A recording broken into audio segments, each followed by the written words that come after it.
By the time girls are 6 years old, they're already starting to see themselves as less brilliant than boys. Yeah. Less brilliant. Think about that for a minute. It's called brilliance bias. Right. And it's honestly kind of a punch in the gut.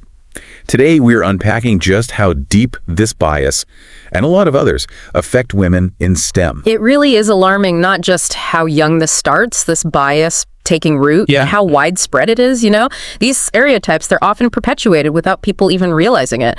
And they shape a child's worldview basically from day one. Like imagine, just picture a first grader, totally bright-eyed and curious, Right, yeah. already getting the message that science and math are like inherently male domains, you know?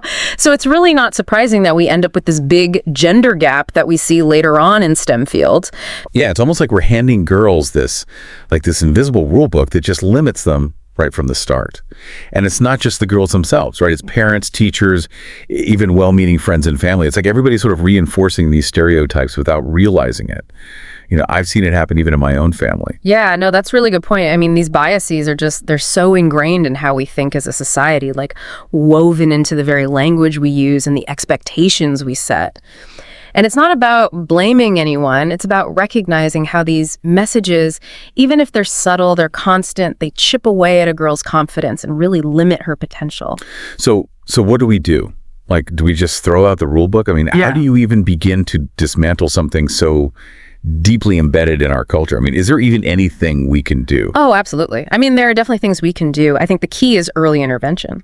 Like, if we can expose girls to STEM toys and activities that encourage problem solving and creativity, right, it can make a huge difference. Think about Goldie Blocks, for instance. They're basically engineering toys, but disguised as fairy tales. Yeah. Or Lego Mindstorms, you know, where kids can actually build and program robots. I think it's about sparking that love for STEM really early on, showing them that it's not about, you know, memorizing equations or whatever. Right. It's about building. It's about creating. It's about exploring. It's fun. Yeah, totally. Rewiring those neural pathways. Imagine a world where little girls are encouraged to see themselves as, I don't know, engineers, astronauts, and like tech innovators. Right. But, you know, it's not just about toys, right? We need role models too. Yeah. And like everyone knows Katherine Johnson now because of the Hidden Figures movie. Yeah, that's right. But for every Katherine, there are so many others that we don't know about. You know, it's almost like an iceberg, right? Like Katherine Johnson's story is the tip that we can see, but there's this like vast underwater part of the iceberg that we don't see. Like all these women whose contributions have been overlooked or even like erased from history completely. Think about Rosalind Franklin, for example. Her work was absolutely essential to figuring out the structure of DNA. Wow. Like a groundbreaking discovery that changed how we understand genetics forever, and yet it was Watson and Crick, her male colleagues, who got the credit, even though they actually used her data without even like fully telling her or getting her consent. That's awful, isn't it? It makes you think how much we've missed out on because of this. But you mentioned this book earlier, Women in Science, 50 Fearless Pioneers Who Changed the World. I mean, that sounds like a good place to start if you're trying to like unearth some of these hidden stories. It's a fantastic resource, especially for young people. It's not just highlighting the amazing work that these women did. It's also pushing back on that stereotype of, you know, the lone male genius that's dominated science for far too long. Yeah, for sure. I mean, we need to rewrite that whole narrative, and media representation seems like such a powerful tool to do that. I mean, just think about a character like Shuri in Black Panther, this brilliant young black woman who runs like the most technologically advanced country on the planet. Yeah.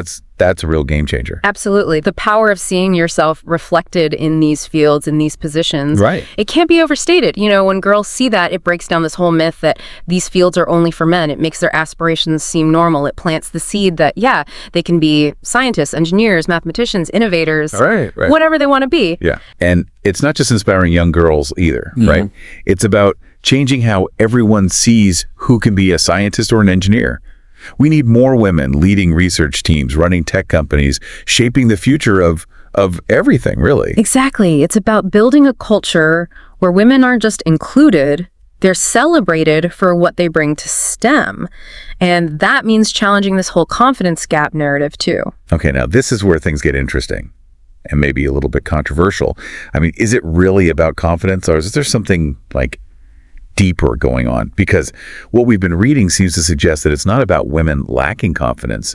It's more about a system that just constantly undermines them and doesn't value their work. That's exactly it. This idea that women just need to lean in or boost their confidence. Right. It totally ignores all the barriers that they're facing every single day. Think about it. You're a woman in a meeting. You pitch this amazing idea. Yeah. And crickets. Nothing.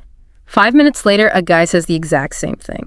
And suddenly everyone's like, that's brilliant. Oh, it's the worst. The dreaded bro-appropriating. And it happens all the time. It's so frustrating, this constant dismissal, the microaggressions that make you question yourself, your worth. Yeah. That's what erodes confidence, not some inherent lack of it. It's like death by 1,000 paper cuts. Exactly. And it's not just anecdotal. Research shows that women are less likely to have their ideas heard, even if they're more qualified or experienced than the men in the room.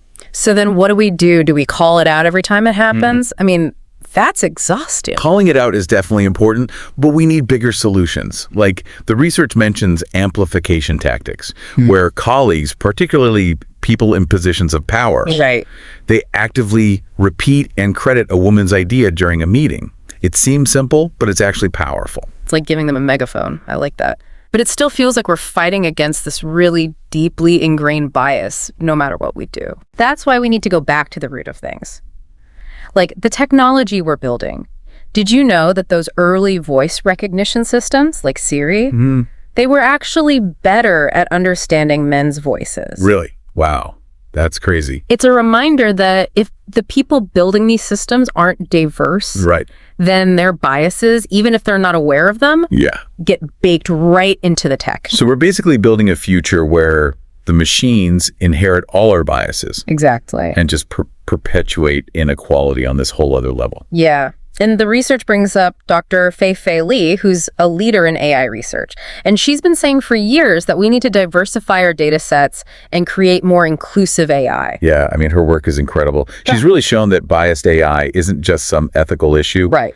It's a real world problem. Like think about discriminatory hiring algorithms or even like medical diagnoses that are just wrong. We need more women, more people of color, people from all different backgrounds involved in building AI so it actually works for everyone, not just a select few. It's about making sure that tech is a tool for equality and inclusion, not a weapon that just makes things worse.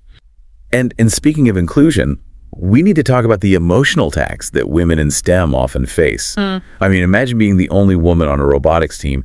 You constantly have to prove your skills, explain why you're there, and deal with all these little microaggressions. It's exhausting. It can really make you want to quit. And it has a real impact on women's careers, too. The research talks about mentorship programs as one way to address this. Having someone who gets it, who understands what you're going through, that can make all the difference. It's about having each other's backs, building community and solidarity in a field that can feel so isolating. But you know what? It's not all bad news. There are amazing women in STEM right now doing incredible things, like Dr. Jennifer Doudna and her work with CRISPR. It's groundbreaking. It's revolutionary. Yeah. And then there's Reshma Sojani, who founded Girls Who Code, and she's empowering millions of girls around the world to learn to code. That's incredible. Yeah. And how about Gwynne Shotwell at SpaceX? She's literally helping to send people to Mars. Talk about a role model. I mean, she's proof that women don't just belong in STEM. They can lead the way in the most exciting fields. They're all fantastic examples of the talent and potential that we have in the female half of the population. Absolutely. So here's the question. If we want a future filled with innovation and discovery, can we afford to ignore half of the population? I think the answer is pretty clear. We need everyone at the table bringing their unique skills and ideas if we want to solve the really big problems. This isn't just about fairness. It's about making the best use of everyone's talents. Exactly. We all benefit from a more diverse and inclusive world. So that brings us to the question we always ask. What role are you going to play in making this happen? It's a big question, and it's one we should all be asking ourselves. Like, how can we support women in STEM, in our own lives, in our communities? How do we make this world more inclusive so everyone can really reach their potential? Yeah, for sure. It's definitely a call to action. This whole deep dive has been so eye-opening, Yeah. Inspiring, but also kind of challenging, but in a good way. It's making me really think about my own assumptions and the biases I might have and how I can do better. And that's what's great about these deep dives. They're not just about learning stuff. It's about having these conversations, and challenging yourself to see things differently and then hopefully doing something about it. Exactly. And speaking of doing something, there are a lot of practical tips in this research for creating a more supportive environment for women in STEM. Like one that really jumped out at me was this idea of normalizing failure. It's like we put so much pressure on women to be perfect, to be amazing at everything. Oh, yeah. And it can be so intimidating. It's like we're setting them up to fail from the start. Yeah. What if we changed that? What if we celebrated their effort, their willingness to try, to learn from their mistakes? Right. What if we said, hey, it's okay to mess up. It's part of the process. Imagine what that could do. It would be huge. It's about creating a culture where it's okay to not know everything, to stumble a little bit, to try again. Yeah. You can be brilliant and still be human. Absolutely. And that starts with how we teach kids about STEM in the first place. Yeah. Like the research suggests using more real-life examples and role models. So instead of just these abstract concepts, let's talk about Marie Curie, defying all the norms, revolutionizing how we understand radioactivity. Right. It's powerful. It is. Making those connections to real people, to their stories, it can be so inspiring, especially for kids. It makes STEM feel achievable, not just this thing for geniuses or whatever. Totally. It's about showing them that scientists and engineers aren't these like mythical creatures in lab coats. They're just real people who've overcome challenges and made these amazing discoveries. It's not just about individual achievements either, right? It's about building environments where girls feel comfortable exploring STEM and they know they'll be supported. For sure. Like encouraging them to join STEM clubs, to do science fairs, to just get their hands dirty with projects. Those experiences can be so powerful. It gives them a sense of belonging, encourages them to explore, and helps them build confidence in their abilities. It's about creating those safe spaces where they can try things out, take risks, make mistakes, and not be afraid to be wrong. And of course, we can't forget about media representation. We talked about Shuri, but there are so many shows and movies out there that are doing a good job of showing what it's like to be a woman in STEM.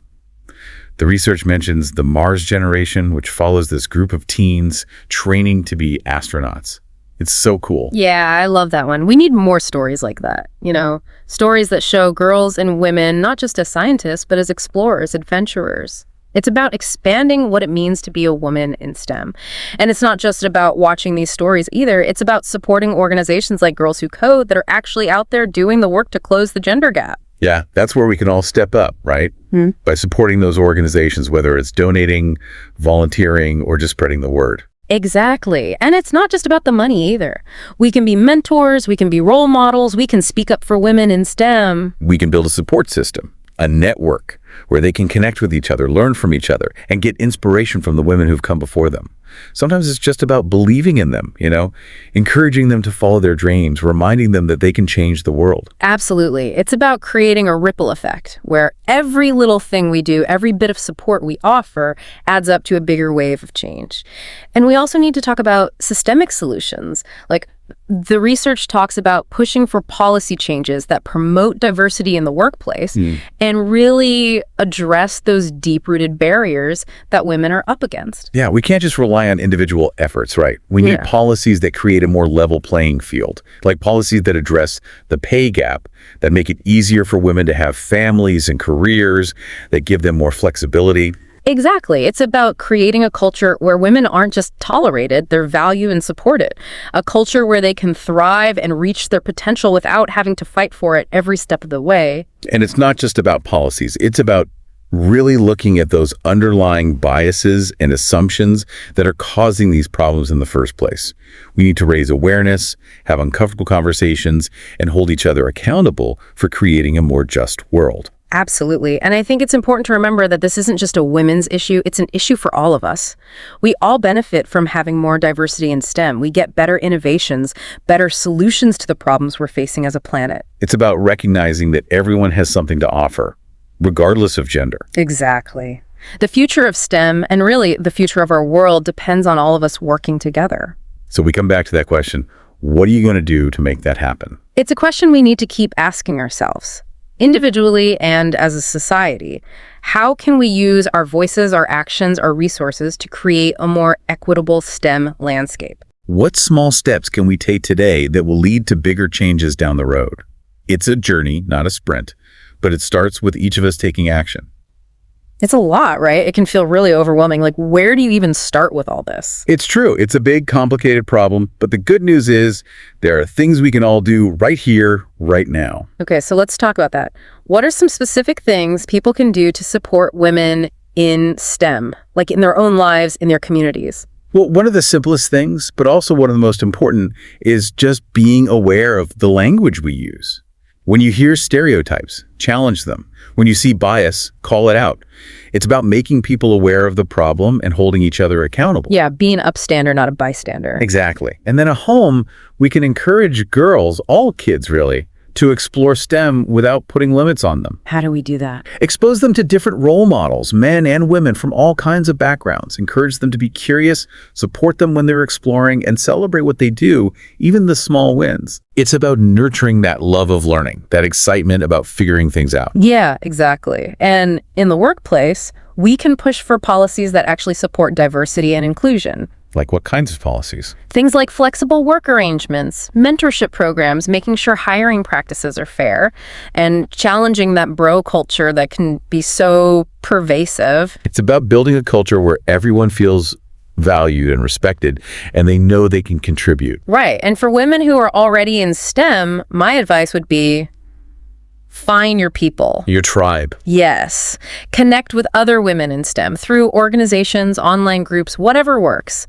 Build a support system, share your experiences, learn from each other. It's like that old saying, it takes a village. Exactly. And remember, you're not alone. There are so many women who've been there who faced the same challenges, and there are so many more coming up behind you. You're part of something bigger. Yes. And your voice matters. Your work matters. Don't let anyone make you feel otherwise. I love that. It's so important to remember that, and it's a good reminder that even small things can make a difference. They really can, like ripples in a pond. And those ripples can turn into waves. Exactly. So to everyone listening, we challenge you.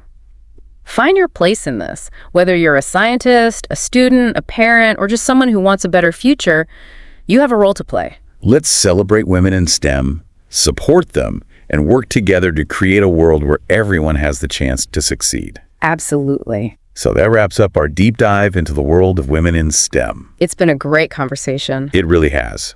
And to all our listeners, until next time, keep those minds engaged, keep asking questions, and never stop pushing the boundaries.